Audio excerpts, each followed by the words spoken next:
کوئٹہ سے غلام نبی بھائی نے سوال کیا ہے۔ وہ کہتے ہیں کہ ان سے کسی نے دبئی سے مسئلہ پوچھا ہے کہ دبئی میں ساری رات دکانیں کھلی رہتی ہیں فجر تک، اذانوں تک۔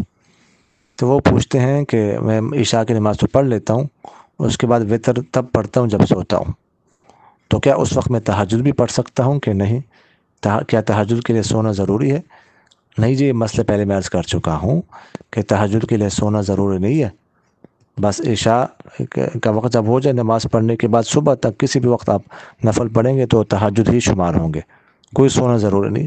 لہٰذا اس کے لیے بہتر ہے کہ جب وہ رات اس نے سونا ہو دیر سے تو تہجد پڑھ لے، تہجد پڑھنے کے بعد پھر اس کے بعد وتر پڑھ لے، ٹھیک ہے، بہتر ہے۔ آپ صلی اللہ علیہ وسلم نے فرمایا اجعلوا آخر صلاتکم باللیل وطرا، کہ تم وتر کو رات کی آخری نماز بناؤ، تو اس وقت پھر وتر پڑھ لے۔